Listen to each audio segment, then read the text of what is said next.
Following that theme, our next Legend of Off-Broadway is Nicholas Viselli, the artistic director of Breaking Through Barriers, New York's only professional theater dedicated to serving both artists and audiences with disabilities. And Nicholas is a man with a mission. That mission is a simple one: to make art that changes the world.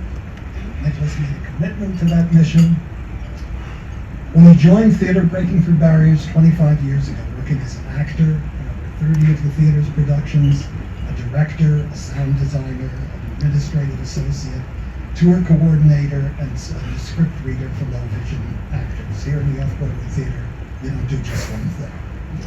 So he's been fulfilling his remarkable mission ever since. In 2015, Nick became the artistic director of Theater Breaking Through Barriers, and under his leadership, the company has produced some of its most celebrated work. From 2015's The Unexpected Guest to this year's production of God of Carnage, featuring brilliant actors and creators from across the spectrum of disability. Mr. Viselli is fond of saying, as artists, we create our own realities. And Nicholas and the artists he's worked with for so long have shown that they have the ability and courage to imagine and create a world that transforms the world that we live in. So thank you to Nicholas Viselli and Theater Breaking Through Barriers for daring to create a world where the brilliance of artists with disabilities has the chance to shine. Please help me welcome the artistic director of Theater Breaking Through Barriers, and now a legend of Off-Broadway, Nicholas Viselli.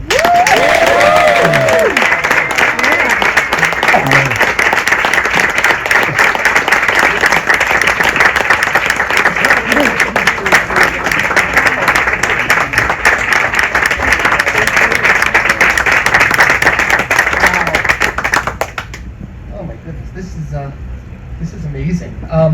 Today's June 20th. Today happens to be my mother's 91st birthday. So I have to say, this honor is really such a great gift for her. So thank you for that. And it's also for me. I'm sorry, forgive me, I have to sort of refer to some notes as well, because when I stand up here and see all of you, it's still hard for me to believe that this is really happening. About 7 weeks ago, when my general manager, Steve Asher, called me early in the morning, which is something that you don't normally do. I mean, mornings are always a little tough for me. He and told me that, well, first of all, that our production had been nominated by the Off-Broadway Alliance for Best Revival, and I couldn't believe that. And then when he mentioned Legend of Off-Broadway, it's still not real to me. And I'm standing here right now looking at all of you, and it's still not real to me. So until it hasn't reached those processing centers in my brain, I'm hoping that I don't even know if I want to be around myself when that happens. So I'm so honored by this award. Which I, in all honesty, I feel I haven't even begun to earn. Legend is such an incredible term, and I just, I like to look at this as a challenge and a promise that I'm going to continue to work really, really hard to someday really, truly merit what is called a legend of our profession.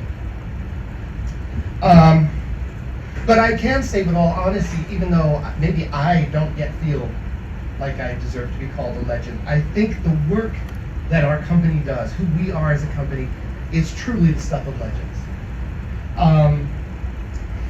For many of you, this is probably one of the first times you actually heard of our company, Theater Breaking Through Barriers.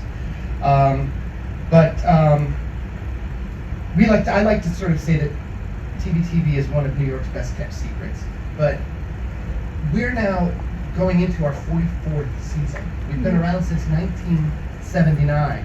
So I think after 44 years, it's about time that we sort of let the world in on this little secret. So I have to thank the Off-Broadway Alliance for amplifying our voice and elevating us. Thank you so much for that. TBTV, as Peter had mentioned, is New York's only off-Broadway theater company that's dedicated to advancing and celebrating the work of professional artists and performers with disabilities.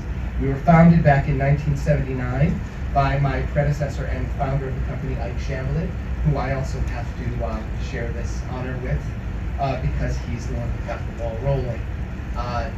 And started creating theater at a time, a theater with artists and performers with disabilities at a time when working a theater with disabled artists was considered anything but professional.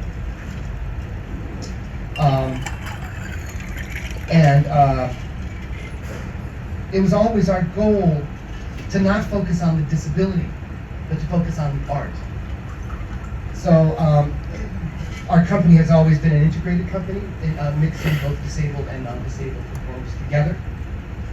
And the idea is to drive home that disability is just a human characteristic, like hair color or eye color, and yet it is often considered to be something else, something other.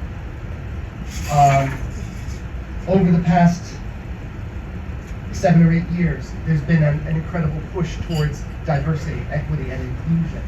And of course, rightfully so, the main targets of equity, diversity, inclusion are race, gender, and sexual orientation. But disability is also one of those diversities, and it oftentimes has to take a back seat to that, even though disability is the only diversity that exists in all other diversities. And as the great playwright John Beluso once said, it is the only diversity that anyone can fall into at any given time. So our goal has been to try to not only draw awareness to the talent of our artists, all artists, writers, directors, designers, technicians, but also to try to reduce the stigma that is attached to disability, and to sort of prove that an artist is an artist.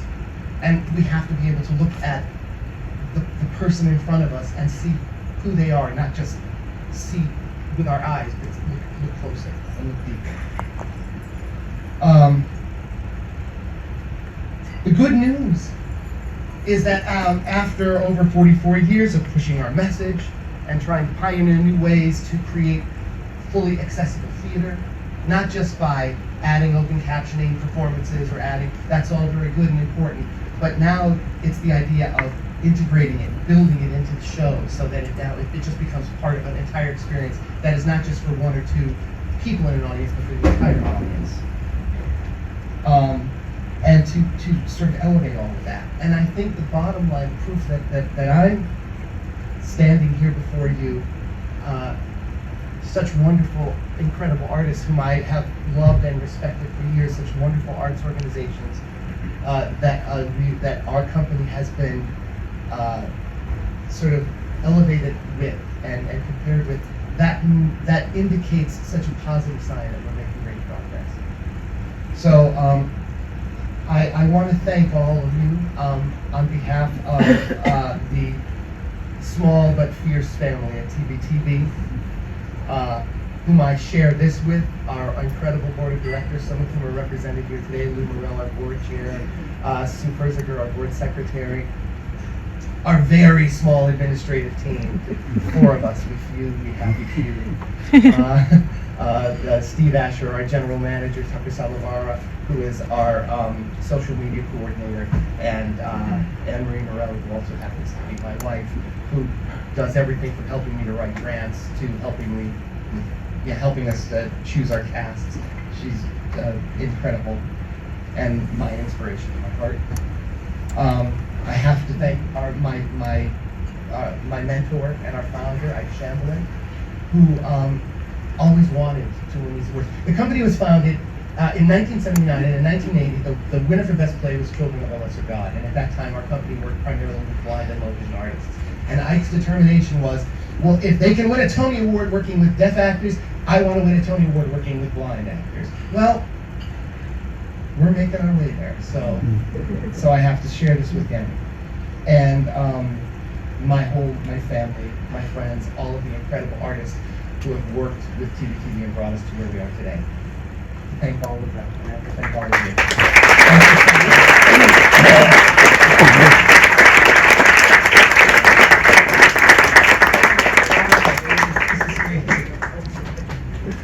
Thank you, Nick.